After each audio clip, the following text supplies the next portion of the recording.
নমস্কার, কলকাতা টিভিতে আপনাদের সকলকে স্বাগত।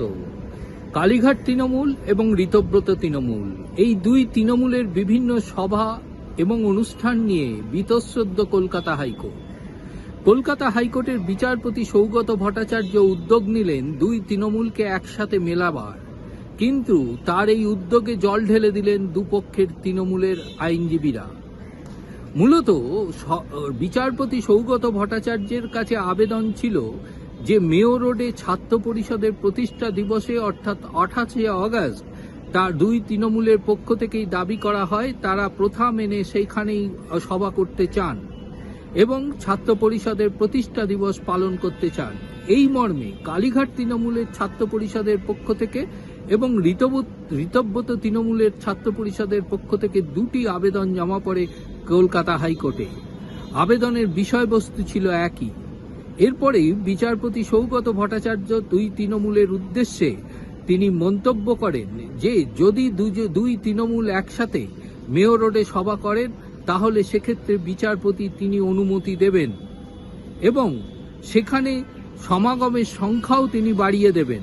প্রয়োজনে দুই তৃণমূল যদি একই সাথে সভা করে তাহলে বিচারপতি মন্তব্য করেছেন যে ব্রিগেডে 10,000 লোকের সমাবেশের অনুমোদন দেবে কলকাতা হাইকোর্ট।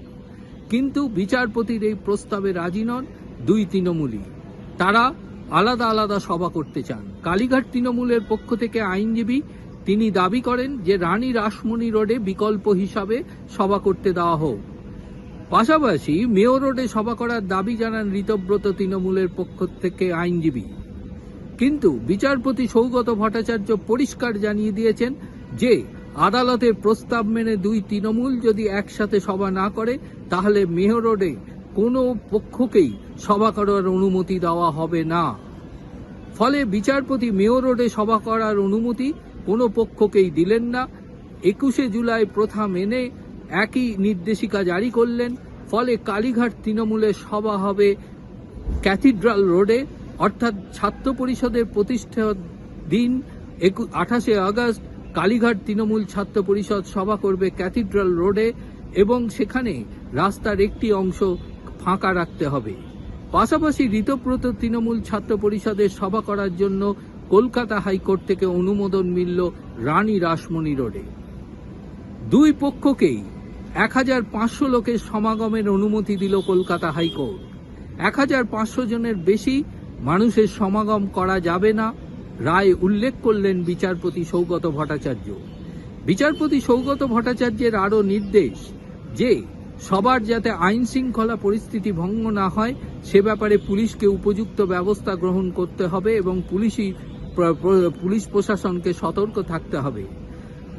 পাশাপাশি আগামীকালের মধ্যে সংগঠকদের প্রতিনিধিদের নাম পুলিশ প্রশাসনের কাছে জমা দিতে হবে। এই অনুমোদন দেওয়ার সময় রাজ্যের পক্ষ থেকে রাজ্যের অ্যাডভোকেট জেনারেল জানান যে কাজের দিনকে এই ধরনের সভা করার অনুমতি দিলে প্রশাসনিকভাবে অসুবিধার সৃষ্টি হয়। যদিও তার উত্তরে বিচারপতি মন্তব্য করেছেন এর আগেও কর্মদিবসে বহু সভা এবং মিছিল হয়েছে, সেখানে কলকাতা পুলিশ যেভাবে সামাল দিয়েছে তার বিশ্বাস এক্ষেত্রেও তার অন্যথা হবে না।